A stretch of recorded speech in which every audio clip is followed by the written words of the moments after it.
Hello बच्चा party, कैसे हैं आप लोग।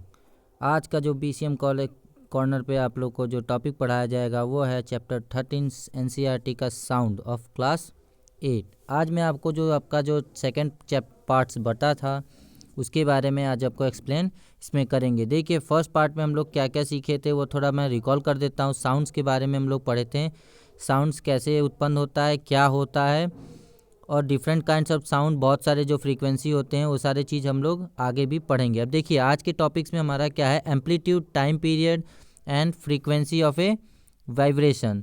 अब देखिए, सबसे पहले हमारा इसमें जो बताया गया है ऑसिलेशन मोशंस क्या होता है उसके बारे में एक्सप्लेन किया गया। We have learn that to and fro motions of an object is called as vibrations. This motion is also called the oscillatory motions. Oscillatory motions क्या होता है, जब movement of the body from one extreme position to the other and it back, it's called an oscillation. एक जगह से दूसरे जगह पे वो एक एक्सट्रीम पोजीशंस पे जब वो टू एंड फ्रो करता है, आता आगे और पीछे जाता है, उसी मोशंस को हम ऑसिलरी मोशंस कहते हैं।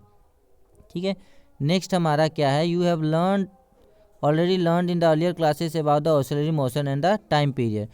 The number of oscillation per second, it is called the frequency. frequency अब किसे कहते हैं, देखिए, the number of oscillations made by an oscillating body in 1 second, it is called the frequency of oscillation. frequency क्या होता है कि जो वो एक जगह से दूसरे जगह पे वो मूव करता है, ऑसिलेट करता है एक सेकेंड में, उसी चीज़ को हम फ्रीक्वेंसी कहते हैं। फ्रीक्वेंसी को हम म्यू से डिनोट करते हैं, और अगर आप उसको टाइम पीरियड से रिलेट करेंगे तो उसका रिलेशंस बिटवीन क्या हो जाएगा, टाइम पीरियड का, frequency is equal to 1 upon time period. ठीक है, और फ्रीक्वेंसी ऑफ ऑसिलेशंस का जो यहाँ पे बताया, देखिए, फ्रीक्वेंसी ऑफ ऑसिलेशन का जो आपका यूनिट्स होता है वो हर्ट्स होता है। H, कैपिटल H और स्मॉल z लिखा जाता है। Frequency of 1 hertz is 1 oscillation per second. जो 1 हर्ट्स का जो ऑसिलेशंस होता है, कितना, 1 साइकिल पर सेकेंड होता है। If any object oscillate 20 times in 1 second, what would be the frequency. ठीक है, अगर वो एक सेकेंड में 20 बार वो ऑसिलेट करता है तो उसका फ्रीक्वेंसी क्या होगा, आपको निकालना है। जो फ्रीक्वेंसी का आपको मैंने फार्मूला आपको बताया, mu is equal to, frequency का जो अदर फार्मूला होता है वो mu is equal to 1 upon T होता है। ठीक है, म्यू जैसे ऐसे डिनोट करते हैं, is equal to 1 upon time period, ये आपका फार्मूला है। You can recognize many familiar sounds without seeing the object producing them. How it is possible? This should must be different of the enable to recognize them. Have you ever thought that a factor make them different? देखिए, अब आवाज़ तो बहुत सारे होते हैं, तो कैसे आप डिफ्रेंशिएट करते हैं कि ये किसका आवाज़ है या कौन आपको बुला रहा है। आपको आप तो पहचान लेते हैं ना, कोई भी बुलाता है, तो कैसे करते हैं, वो चीज़ क्या हेल्प करता है, amplitude and the frequency are the two important properties of any sound. किसी भी साउंड का दो इंपॉर्टेंट जो प्रॉपर्टी होता है वो क्या होता है, एम्पलीट्यूड एंड फ्रीक्वेंसी होता है। तो देखिए, एम्पलीट्यूड क्या होता है, the maximum displacement of a body from its mean position, it is called the amplitude of oscillation. ठीक है, जब मैक्सिमम डिस्प्लेसमेंट हमारा किसी एक बॉडी का होता है उसको एम्पलीट्यूड ऑफ द ऑसिलेशंस कहते हैं। तो देखिए, एम्पलीट्यूड इसमें क्या है, एम्पलीट्यूड के वजह से ही हम किसी भी चीज़ को डिफ्रेंशिएट कर सकते हैं कि वो किसका आवाज़ है और कौन उसको प्रोड्यूस कर सकता है। ठीक है, कुछ यहाँ पे देखिए एक्टिविटीज़ में आपको करके बताया गया, the loudness of the sound is proportional to the square of the amplitude for the variation produce. For example, it is amplitude become twice the loudness increase by the factor of 4।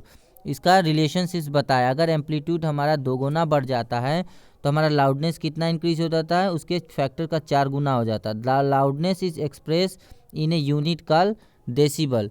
ठीक है, D और B, capital letter B को हम लोग उसका denote करते हैं। Next आगे देखिए, यहाँ पे आप लोग को बताया गया, the following tables give some ideas of the loudness of sound coming from the various sources. Various sources से कितना कितना आपका लाउडनेस आता है वो सारा चीज़ इसमें बताया गया। नॉर्मल ब्रीथिंग, हम लोग सांस लेते हैं तो 10 डेसिबल आता है। सॉफ्ट विस्पर करते हैं तो 30 डेसिबल आता है। नॉर्मल कन्वर्सेशन करते हैं तो 60 डेसिबल। बिजी ट्रैफिक होता है 70, और एवरेज फैक्ट्री जो 80 होता है। 80 एबव जहाँ हम लोग को डेसिबल ऊपर जाता है तो हमारा जो आवाज़ होता है वो पेनफुल होने लगता है, मतलब हमारे कानों को चुभने लगता है। The loudness of the sound depend on it's amplitude. जो साउंड हमारा किसके ऊपर डिपेंड होता है, एम्पलीट्यूड के ऊपर डिपेंड होता है। When the amplitude of the variation is large the sound produce is large. ठीक है, जब उसका वाइब्रेशन होता है जिसका एम्पलीट्यूड का अगर उसका बड़ा होता है तो क्या हो जाता है, साउंड हमारा तेज निकलता है, और जब उसका स्मॉल होता है तो उसका आवाज़ धीरे निकलता है। Compare the sound of A baby with that of an adult. आपका बच्चे का और जवान आदमी का आवाज़ मिला के देखिएगा, आपको डिफरेंस का उसमें पता चल जाए, क्योंकि बच्चों का जो आवाज़ होता है उसका एम्पलीट्यूड होता है लो होता है, जिसके वजह से उसका साउंड लो होता है, और जिसका एम्पलीट्यूड हाई होता है, हम लोग का एडल्ट लोगों का एम्पलीट्यूड हाई होता है तो उसका आवाज़ मोटा होता है, जिसके वजह से आपको उसका आवाज़ साउंड ज़्यादा सुनाई देता है। I wonder why my voice is different from that of my teacher. कभी आप लोग देखिएगा, आपका जो आवाज़ होगा वो टीचर के आवाज़ से मिलता जुलता नहीं होगा, वो अलग अलग होगा। ठीक है, the frequency determine the shrillness और the pitch of the sound. जो फ्रीक्वेंसी होता है वो किसका पिच आपका डिटरमाइन करता है, साउंड का कितना हाई है कितना लो है। If the frequency of the vibration is higher we say that the sound is shrill and has a higher pitch. अगर क्या बोलते हैं, वाइब्रेशंस इज हायर, जब उसका वाइब्रेशन हायर होता है तो साउंड क्या होता है, shrill and has A high pitch हो जाता है, उसका जो पिच होता है वो ज़्यादा हो जाता है, मतलब आपको कान को चुभने लगता है वो। If the frequency of the vibration is lower we say that the sound has a lower pitch. और उसको जब उसका फ्रीक्वेंसी कम होता है तो उसका लोअर पिच होता है, मतलब आपको धीरे धीरे सुनाई देता है। For example, drum vibrates with a lower frequency therefore it produce low pitch. देखिए जैसे हम लोग ड्रम बीट करते हैं तो आवाज़, आप लोग एक समझ लीजिए एक बूफर का है, बूफर जैसे हम लोग यूज़ करते हैं, हर जगह बूफर यूज़ करते हैं, तो उसमें क्या होता है, जब हम लो पिच में आवाज़ सुनते हैं तो गाना हमें बहुत अच्छा लगता है, लेकिन उसी चीज़ को बहुत उसका बेस और एल्टीट्यूड आपका बढ़ा देंगे तो क्या हो जाएगा, आपको उस एकदम आपको बॉडी हिला देगा और आपको कानों में वो चुभना स्टार्ट हो जाएगा। ठीक है, on the other hand we whistle a high frequency and therefore produce a sound of high pitch. और जैसे हम लोग सीटी कोई बजाता है, कान के पास लाके सीटी कोई बजा देता है तो हमें गुस्सा आता है, क्यों, क्योंकि वो हमें वो साउंड अच्छा नहीं लगता, अपने कानों को वो चुभने लगता है। A bird make a high pitch sound whereas a lion makes a low pitch roar. However the roar of the lion is very light while the sound of the bird is quite feeble. Every day you have hear the voice of the children and adult. हर रोज आप लोग सुनते होंगे children का और adult का voice. Do you find any difference of their voice. क्या आप लोग को उसका अलग अलग वॉइस में कुछ डिफरेंस मिलता है। Voice of the children is higher than that of an adult. Usually the voice of the women has a higher frequency than that of the man. जो वुमेन का फ्रीक्वेंसी होता है वो ज़्यादा हाई होता है कंपेयर टू द मैन। ठीक है, ये सारा चीज़ आपको पता चल गया। देखिए इसमें क्या है, ऑसिलेशंस के बारे में बताया गया। देखिए ऑसिलेशंस क्या होता है, the moment of the body from one extreme position to the other end back, it is called oscillation. ठीक है, उसके बाद जो बताया गया था एम्पलीट्यूड ऑफ द ऑसिलेशन, जिसको हम ए से डोनेट करते हैं, तो उसका क्या हो जाता है, the maximum displacement of a body from its mean position, it is called the amplitude of the oscillation, जिसको हम लोग ए से कैपिटल ए से डिनोट करते हैं। ठीक है, इसके बाद हमारा क्या आया था, टाइम पीरियड। थोड़ा बहुत टाइम पीरियड के बारे में जान लेते हैं। The time taken by a bob of a pendulum to complete one oscillation, it is called time period. हमारा टाइम पीरियड क्या होता है, एक बॉब को, जो बॉब हमारा पेंडुलम आप देखेंगे क्लॉक में लटकता हुआ एक आपको दिखेगा, वो एक कंप्लीट ऑसिलेशंस करने में जितना वो टाइम लेता है उसी को टाइम पीरियड कहते हैं, और टाइम पीरियड को हम कैपिटल टी से डिनोट करते हैं। जो उसके बाद नेक्स्ट हमारा जो पढ़े थे हम लोग फ्रीक्वेंसी ऑफ ऑसिलेशन, उसका डिफिनेशन हो जाएगा, the number of oscillation made by an oscillating body in 1 second, it is called frequency of oscillation. और हम ऑसिलेशन को, फ्रीक्वेंसी ऑफ ऑसिलेशन को किससे डिनोट करते हैं, म्यू से, जो आपको मैंने बताया था ऐसे करके जो लिखते हैं म्यू। ठीक है, और जो आप लोग का रिलेशनशिप्स में बताया था फ्रीक्वेंसी के थ्रू और टाइम पीरियड के थ्रू, तो frequency is related to the time period. कैसे होगा उसका relationship, mu is equal to 1/t। ठीक है, 1 टाइम पीरियड। ओके, यहाँ तक आप लोग को समझ में आया। अब नेक्स्ट हमारा जो टॉपिक है वो क्या है, ऑडिबल एंड इनऑडिबल साउंड्स। हमारा ऑडिबल और इनऑडिबल साउंड्स क्या होता है वो बता देता हूँ। ठीक है, we know that we need a vibrating body for the production of sound. जैसे हम लोग इस पूरे चैप्टर में स्टार्टिंग से पढ़ते आ रहे हैं कि साउंड कैसे पैदा होता है, जब कोई भी वाइब्रेट करता है कोई भी बॉडी तो उससे साउंड प्रोड्यूस होता है। The fact it is the sound of the frequency less than 20 vibration per second can not be detected by the human. अगर 20 हर्ट्ज से अगर नीचे साउंड होगा तो हम आदमी के कान से नहीं सुन, मतलब हम लोग उसको सुन नहीं पाएंगे।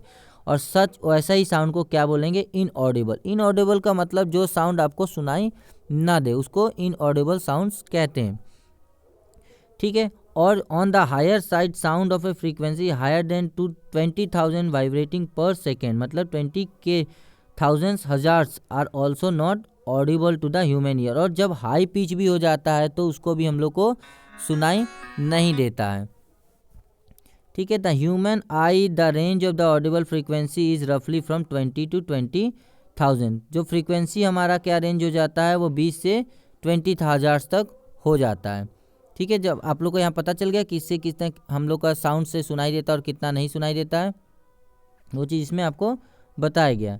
देखिए इसमें एनिमल्स के बारे में बताया गया। Some animals can hear sounds of frequency higher than 20 hertz. Dogs have this ability, the policy use the high frequency useless which dogs can, ठीक है।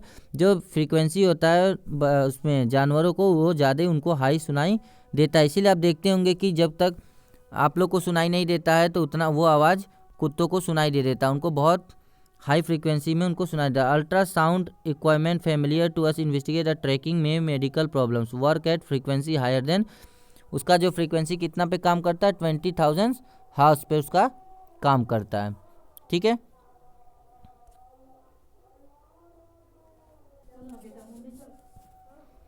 ठीक है, यहाँ ये समझ में आ गया कुत्तों का। और उसके बारे में जो हमारा फैमिली अल्ट्रासाउंड रिक्वायरमेंट हम लोग जो यूज़ किए थे वो कितना हाई 20,000 फ्रिक्वेंसी उनका साउंड हियरिंग का होता है, ठीक है। नेक्स्ट हमारा यहाँ पे क्या दिया गया है, noise and music.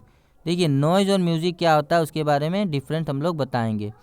We have a different types of sound around us. It is a sound always pleasing. Does the sound sometimes cause discomfort to you? Some sounds are pleasant to the ear, where some are not. Noise में आप लोग समझ सकेंगे कि बहुत सारा आप लोग को आवाज़ सुनने को मिलता है। कभी कभी ऐसा होता है कि कुछ आवाज़ें आप लोग को कंफर्टेबल फील कराती है, मतलब आपको सुनने में अच्छा लगता है, और कुछ कुछ ऐसे आवाज़ें होती हैं जो आप लोग उसको सुनना नहीं चाहते हैं क्योंकि आपको कानों को वो प्लीज़ नहीं करता है, मतलब उसको प्रॉब्लम करता है। Support construction work Suppose construction work is going on your neighborhood. Are the sound coming from the construction street pleaser? देखिए जैसे मान लीजिए आपके घर के बगल में घरों का काम चल रहा है, आप जहाँ पर रहते हैं कंस्ट्रक्शन वर्क कर रहा है, तो उनका जो साउंड आता है दिन भर ठक ठक आवाज़ करता है, कोई इधर तोड़ता है, कुछ और काटने का आवाज़ आता है, तो क्या वो आपके कानों को अच्छा लगता है? Do you enjoy the sound? क्या आप उस साउंड को एन्जॉय करते हैं? प्रोड्यूस बाय द हॉर्न और the bus of the trucks, जो आपका बसों से ट्रक से और गाड़ियों से जो हॉर्न बजाया जाता है। Such unpleasant sounds are called noise. देखिए जो हमारे कानों को प्लीज़ ना करे, मतलब जो हमारे कानों को प्रॉब्लम करे सुनने में, वैसे ही आवाज़ को हम लोग क्या कहते हैं, नॉइज़ कहते हैं। The unpleasant sound are called noise. The sound which is unpleasant to our ear is called the noise. आप डिफिनेशन इसको लिख सकते हैं, ठीक है। दूसरा देखिए यहाँ पे क्या, on the other hand you enjoy the sound from the musical instrument. जो अपना म्यूजिकल इंस्ट्रूमेंट होता है वो आप उससे जो साउंड आता है तो आपको बहुत अच्छा लगता है। जैसे आप गाना सुनते हैं तो आपको बहुत अच्छा लगता है, क्यों? Musical sound is one which is pleasing to the ear. वो आपके कानों को आरामदायक और अच्छा महसूस कराता है। Sound produce by the harmonium is a musical sound. जो हारमोनियम से जो आपका साउंड प्रोड्यूस होता है वो क्या होता है, म्यूजिकल साउंड होता है। The string of the sitar also give out the musical sound. जो सितार का स्ट्रिंग होता है वो भी आपको म्यूजिकल साउंड देता है। But if the musical sound become too loud would it become मेडुलस। अब मान लीजिए कि आपको म्यूज़िक तो बहुत अच्छा लगता है, लेकिन वही आपको जो मैंने आपको बताया कि अगर आप उसको मीडियम वॉल्यूम में सुनेंगे तो बहुत अच्छा लगेगा, लेकिन जैसे ही उसका जैसा जैसा उसका साउंड बढ़ते जाएगा आपको वो चीज़ आपके कानों को चुभने लगेगा और आपको वो प्रॉब्लम करने लगेगा। तो इसीलिए हमको जो नॉइज़ और साउंड्स का बताया गया है कि आप साउंड्स वहीं तक आपको जब तक आपके कानों को प्लीजर दे, मतलब आपको आराम से आप उसको सुन सकें, आपको कानों को इफेक्ट न करे या चुभने लगे, तब तक उसको हम लोग म्यूजिकल साउंड कहेंगे। जैसे ही वो हमारे कानों को प्रॉब्लम देने लगे वैसे ही हम उसको क्या कह देंगे, नॉइज़ कह देंगे। समझ में आए? अब देखिए इसका आगे नॉइज़ पॉल्यूशन। नॉइज़ पॉल्यूशन क्या होता है ये तो सभी लोग जानते हैं। पॉल्यूशन क्या होता है, जब हमारा जो चीज़ हमारा इन्वायरमेंट को इफेक्ट करता है या हमको इफेक्ट करता है उसको पॉल्यूशंस कहते हैं। You have already know about the air pollution. Air pollution के बारे में आप जानते हैं। Presence of unwanted gases and the particles in the air is called air pollution. जो हमारे एयर्स में अनवांटेड पार्टिकल्स होते हैं और गैसेस होते हैं जो हम लोग को नुकसान पहुंचाता है, वैसे ही उसी को हम लोग एयर पॉल्यूशन कहते हैं। Similarly presence of excessive or unwanted sound in the environment is called the noise pollution. Same वैसे ही हमारे इन्वायरमेंट में जैसे ही एक्सेसिव मतलब ज़्यादा जो हमारे अनवांटेड साउंड है जिसकी हमको ज़रूरत नहीं है वैसे साउंड होगा तो हम उसको क्या कहेंगे, नॉइस पोल्यूशन कहेंगे। कुछ ऐसे नॉइस पोल्यूशन के बारे में आपको यहाँ पे बताया है, जैसे major causes of noise pollution क्या क्या कौन कौन सा कॉज हो सकते हैं। व्हीकल्स का, गाड़ियों का, explosion including bursting of crackers, machines, loud speaker etcetera. जो हम लोग पटाखे जलाते हैं शादी में, या तो आप दिवाली टाइम्स में आप पटाखे जलाते हैं, छठ पूजा टाइम, तो वो सारा क्या होता है, साउंड पोल्यूशंस को पैदा करता है। या आप देखिए लाउड स्पीकर्स आप लोग अपने बर्थडे पार्टीज में, शादी में, बहुत सारे इवेंट्स में होता है तो हम लोग लाउड स्पीकर यूज़ करते हैं, उसके वजह से साउंड प्रोड्यूस होता है। और मशीन्स भी होते हैं, जो हमारे बहुत सारे मशीन्स वर्कआउट करते हैं, उसके वजह से भी बहुत सारा साउंड प्रोड्यूस होता है। Television and transmitters, radios are high volume, some kitchen appliance, desert coolers, ये सारा इक्विपमेंट्स दिया है जिसकी वजह से आपका नॉइस पोल्यूशन पैदा होता है, मतलब प्रोड्यूस होता है। ठीक है, अब what are the harms of the noise pollution. अब देखिए नॉइस पोल्यूशन तो हम लोग को पता चल गया, लेकिन अब उसका क्या क्या नुकसान है उसके बारे में यहाँ पे एक्सप्लेन किया गया है। Do you know that the presence of excessive noise in the surround में cause many healthy related problems. आप लोग को बहुत सारे हेल्दी प्रॉब्लम्स हो सकते हैं, मतलब हेल्थ का आपको बहुत सारे प्रॉब्लम्स हो सकते हैं। लैक ऑफ स्लीप, आपका जो हाई ब्लड प्रेशर, हाइपरटेंशन जो होता है, एनेक्सिया and many more health disorders may be cause by the noise pollution. ये सारा जो प्रॉब्लम्स होता है आपका किसकी वजह से होता है, नॉइस पोल्यूशन की वजह से होता है। A person who is expose to a loud sound continuously may get temporary or even permanent implement of hearing. ठीक है, जिस जो आपका अक्सर देखिएगा बहुत लोग जो एकदम मशीन के साथ वर्क करते हैं, बहुत लाउड आवाज़ के साथ वर्क करते हैं, तो उनको धीरे वाला आवाज़ सुनाई नहीं देता, परमानेंट उनको अब तेज़ी बोलना पड़ता है, ऊंची आवाज़ में हम लोग बोलेंगे तभी उनको सुनाई देता है। तो बहुत ये सारे जो हमारा प्रॉब्लम्स आप लोग को ये याद रखिएगा, क्वेश्चंस बहुत पूछ सकते हैं, इसके द्वारा पूछा जा सकता है कि कौन कौन सा प्रॉब्लम आपके नॉइस पोल्यूशन की वजह से हमारे हेल्थ को अफेक्ट करता है। ठीक है, नेक्स्ट हमारा टॉपिक क्या है, measures to the limit noise pollution. जो हमारा क्या क्या कौन कौन सा लिमिटेड है, कैसे हम लोग उसको कंट्रोल कर सकते हैं। To control noise we must control the sources of noise. Noise को कंट्रोल करने के लिए जहाँ से वो प्रोड्यूस होता है उस सोर्सेस को हमको बंद करना पड़ेगा। ठीक है, फॉर दिस साइलेंसी डिवाइस, साइलेंसर जो हम लोग डिवाइस, जैसे गाड़ियों में भी आप देखेंगे जो यूज़ होता है बुलेट्स में या बहुत सारे ऐसे गाड़ियों में, तो क्या होता है उसका आवाज़ बहुत तेज़ है। आज की जो उसको मॉडिफाई करके उसका साइलेंसर यूज़ किया गया है। Most of be installed in the aircraft, engine, transport vehicles, industries, machines and home appliance. बहुत सारे होम अप्लायंस में भी और मशीनों में भी उसका यूज़ किया गया है। How can the noise pollution be control in the residential area. Residential area में कैसे नॉइस पोल्यूशन कंट्रोल हो सकता है उसके बारे में यहाँ पे बताया गया। All noisy operations must be conducted away from any residential area. Residential area से मतलब जहाँ घरों बने रहते हैं उससे दूर ही जाके देखिएगा। फैक्ट्रीज एंड बहुत सारे जो वर्क होते हैं वो आउटर एरिया में ही किया जाता है। क्यों? क्योंकि रेसिडेंशियल एरिया को उसकी आवाज़ से डिस्टर्ब ना हो। Use of automobiles horn should be minimise. जो हम लोग हॉर्न्स बजाते हैं अननेसेसरी, हम लोग हॉर्न्स बजाते रहते हैं, मस्ती मजाक करने के लिए भी हम लोग उसका गाड़ियों का हॉर्न्स बजाते हैं, वो सारा चीज़ नहीं करना चाहिए। TV and the music system should be run at A low volume. आपका टीवी और जो सिस्टम हम लोग गाना बजाते हैं उसको लो वॉल्यूम में आपको चलाना चाहिए। जितनी आपकी आवश्यकता है आपको सुनाई दे उतना ही तेज़ उसको बजाना चाहिए। Tree must be planted along the roads and around the buildings to cut down on the sound reaching the residential, thus reduce the harmful effect of the noise pollution. बहुत सारे पेड़ का लगाना चाहिए आपके रोड साइड में और residential side में, जिसकी वजह से साउंड वो रोके, प्रोटेक्ट करे और हमारे तक आने तक वो प्रोटेक्ट करे। बेयर जैसे बेयरिंग होता है ना, एक बेयर प्रोटेक्टिव लेयर बन जाता है, उस टाइप्स का लेयर प्लांट्स हमारे लिए हेल्प करेगा।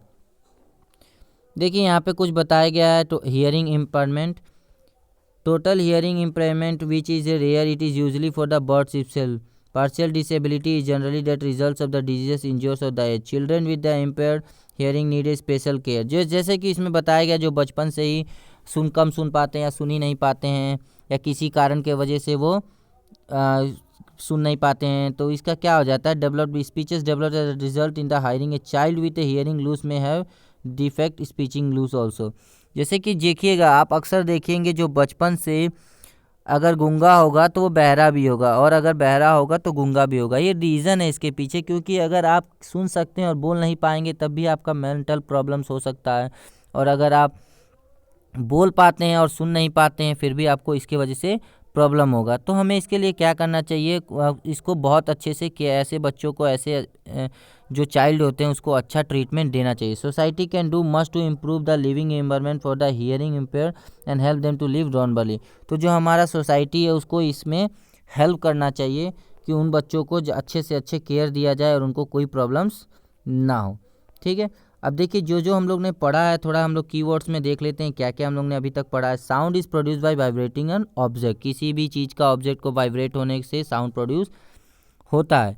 इन human being the vibrations of the vocal cord produce sound, human beings में कैसे प्रोड्यूस करता है, जो आपका वोकल कॉर्ड्स होता है उसके वाइब्रेशन होने से प्रोड्यूस होता है। Sound travels through a medium, sound को ट्रेवल करने के लिए कोई एक मीडियम चाहिए, चाहे वो गैस हो, चाहे लिक्विड हो या सॉलिड हो। वैक्यूम में आपका साउंड ट्रेवल नहीं कर सकता है।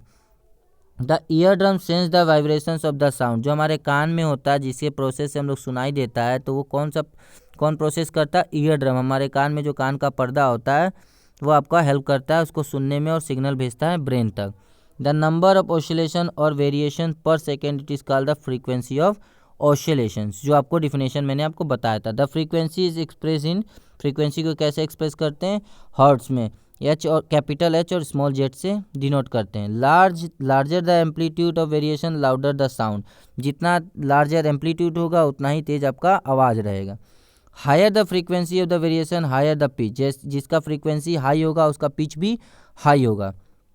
Unpleasant sound are call noise, मतलब हमारे कानों को जो अच्छा ना लगे वैसे साउंड को हम लोग नॉइस कहते हैं। Excessive or unwanted sound lead to the noise pollution, unwanted sound मतलब जितना ज़रूरत है उतना ही हमें यूज़ करना चाहिए, अगर उससे ज़्यादा यूज़ करते हैं तो उसको नॉइस पोल्यूशन कहते हैं। ये हम लोग के हेल्थ पे भी इफेक्ट कर सकता है। Attempt should be made to minimise noise pollution, हमें बहुत सारा प्रिकॉशंस लेना चाहिए नॉइस पोल्यूशन से बचने के लिए। Plantations on the road side and the elsewhere can be reduce noise pollution, अभी जैसे मैंने बताया आपको पेड़ लगाना चाहिए रोड साइड में और रेसिडेंशियल साइट्स में, जिसके वजह से नॉइस पोल्यूशन हमारा कम हो।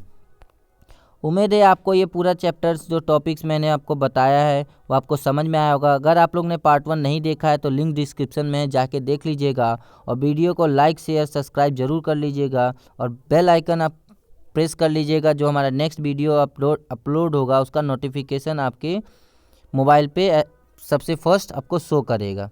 Thank you for today.